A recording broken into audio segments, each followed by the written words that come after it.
Seperti yang telah dikisahkan pada episode sebelumnya, bahwa Durgandini beserta kedua muridnya tidak sanggup menghadapi Dewi Sintawati dengan aji pancasonanya yang sungguh luar biasa. Durgandini yang kabur duluan setelah mengalami luka dalam yang cukup parah, kemudian disusul kedua muridnya setelah Sudawirat berhasil menghantamkan aji rengkah gunungnya ke tubuh Dewi Sintawati. Mereka pun cepat-cepat kabur dari sana sebelum wanita sakti pemilik pancasona itu bangkit lagi.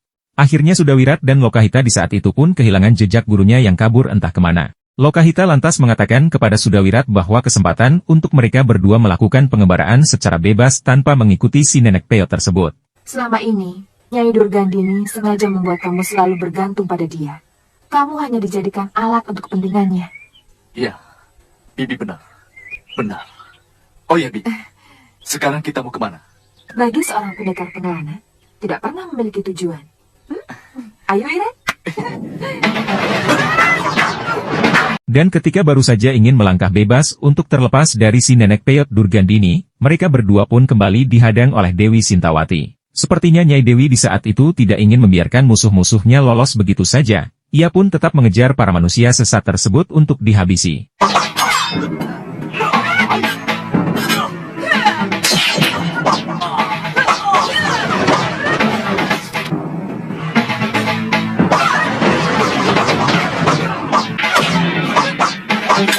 Kesaktian jurus pedang dan ilmu dasendria tingkat tinggi, Dewi Sintawati benar-benar tidak bisa dianggap enteng. Terlihat sekali dengan sekuat apapun kemampuan Sudawirat dan Lokahita mereka berdua sangat kualan sekali. Mengingat yang dihadapinya memiliki ajian pancasona yang sungguh luar biasa, Lokahita lantas menyuruh Sudawirat untuk menggunakan aji halimunannya dan mengajak segera kabur dari gelanggang pertarungan tersebut.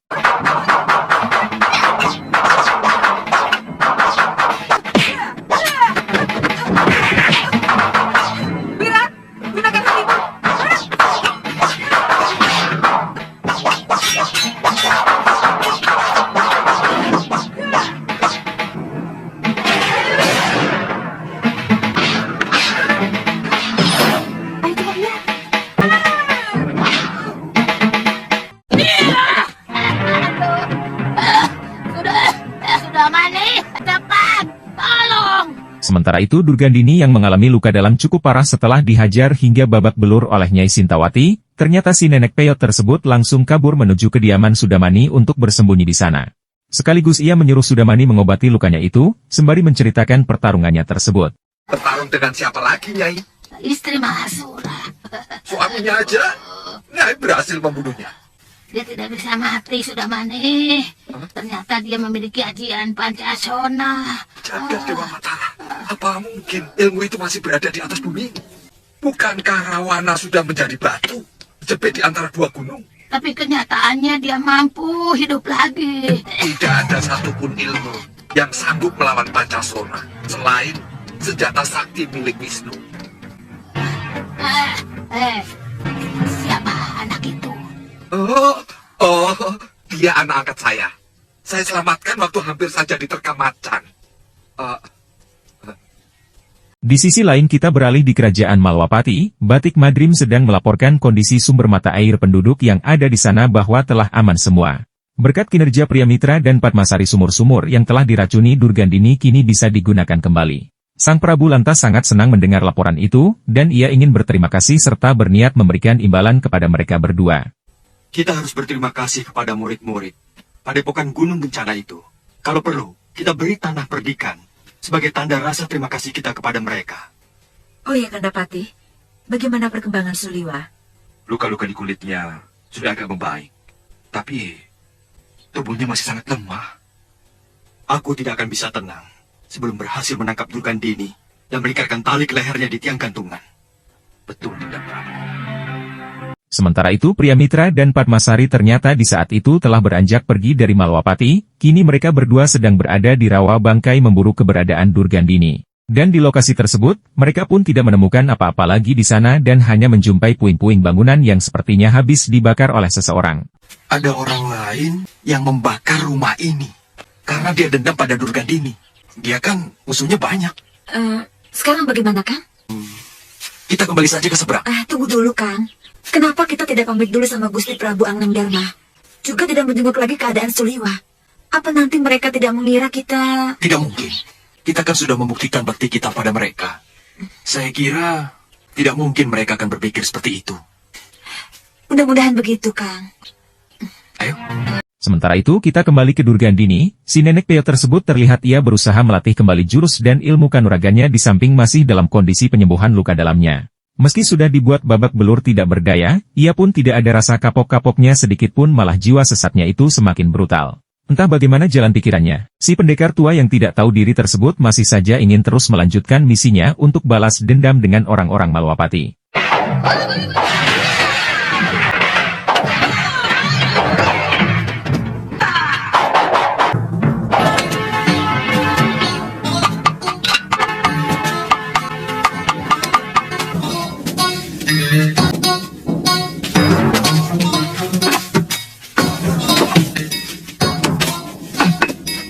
Udah siap, Kek.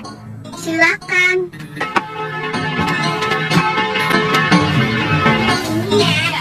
Terima kasih. Rupanya kamu mengajarkan ilmu Bayu Wegap. Ya, sebisanya, Nyai. Begitu cepat. Supaya bisa disuruh apa-apa cepat. Seperti tadi kan cepat. Silakan, Nek. Ya, ayo. Ya. Dan kembali lagi ke Malwapati, di malam itu Angling Dharma sedang berbicara kepada Batik Madrim bahwa ia bersama permaisurinya ingin berkunjung ke negeri mertuanya di kerajaan Bojanegara. Akan tetapi rasa kecemasan masih membelenggu dalam pikiran Prabu Angling Dharma, apakah negerinya sudah benar-benar aman untuk ditinggalkan sementara waktu. Lantas Batik Madrim pun meyakinkan Sang Prabu, bahwa pasti bisa menjaga keamanan di negerinya itu selama ditinggal ke Bojanegara. Silakan saja kalau Dinda Prabu bersama dengan keluarga mau berkunjung ke Bojanegara. Kami semua akan mempersiapkan semua keperluan Dinda Prabu dan keluarga.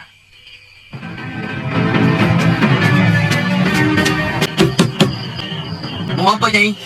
Saya kemalaman di sana. Tolong bukakan pintu. Tidak bisa, Nyai.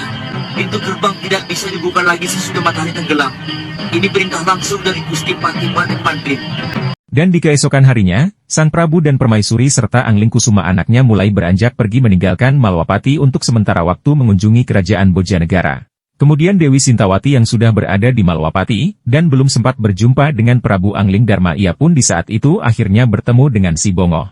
Nyai Dewi lantas menanyakan keberadaan Suliwa. Bongoh lalu menjelaskan bahwa tuannya sedang sakit parah setelah terkena hantaman dua aji rengkah gunung sekaligus, dan sekarang berada di balai pengobatan Malwapati yang masih dalam masa pemulihannya. Nyai Dewi. Jangan memaksakan diri, anakku. Tidak apa-apa, Nyai Dewi. Saya sudah mulai sembuh. Rupanya, perempuan itu benar-benar mau menghabisi satu demi satu pemilik ajian Dasendriya. Iya, mereka menyerang saya. Dengan lebih dulu menggunakan aji harimau, sehingga saya tidak siap. Karena saya tidak bisa melihat mereka. Tapi kamu beruntung, Liwa. Tidak sampai tewas. Mungkin leluhur saya menyelamatkan saya. Saya bahkan tidak tahu apa yang terjadi terhadap diri saya, Nyai Dewi. Sementara kita beralih ke rombongan Prabu Angling Dharma, yang masih tengah dalam perjalanannya menuju kerajaan Bojanegara tempat kelahiran Dewi Sekarwangi permaisurinya. Dan ketika sampai di pertengahan hutan, dengan secara kebetulan Sudawirat dan Lokahita berada di lokasi tersebut. Akhirnya gejolak amarah untuk melawan Angling Dharma pun muncul kembali pada diri Sudawirat mengingat dirinya pernah dikalahkan di Malwapati. Pemuda keras kepala itu masih tidak terima atas kekalahannya tersebut. Ia pun mengira bahwa kalau bertarung di tempat yang bebas terbuka akan lebih leluasa dan yakin mampu untuk menghabisi Raja Malwapati itu.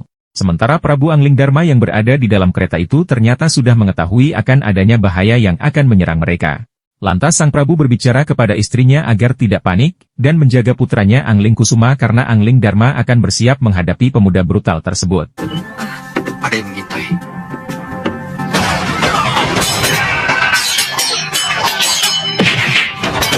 Angling Dharma! Sekarang kita tentukan lebih jelas siapa yang lebih jago di antara kita. Aku belum kalah.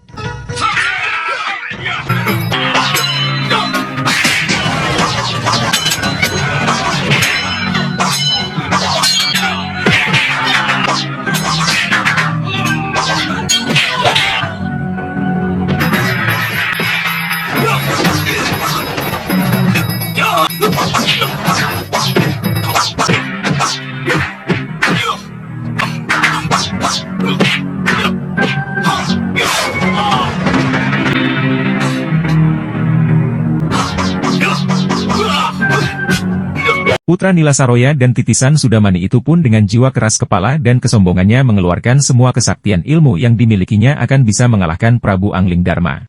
Namun nyatanya lihatlah apa yang terjadi, pendekar didikan Durgandini yang sok jago itu kembali dibuat bulan-bulanan dengan ilmu Hanitu Sanasini Prabu Angling Darma. Kali ini serangan bertubi-tubi melesat ke tubuh Sudawirat. Meski pendekar brutal tersebut dengan sekuat kemampuan yang dikeluarkannya tetap tidak berarti apa-apa bagi sang Prabu. Hingga ia sudah terluka sangat parah, masih saja tetap ngotot dan kembali mengeluarkan ajian pamungkas Halimun Rengkah Gunungnya. Akan tetapi usaha tersebut hanyalah sia-sia saja, sebab ilmu Hanitu Sanasini dan Beliwis Putih serta ajian lainnya yang dimiliki Angling Darma jauh lebih sakti dibanding semua ilmu yang dikeluarkan oleh Sudawirat.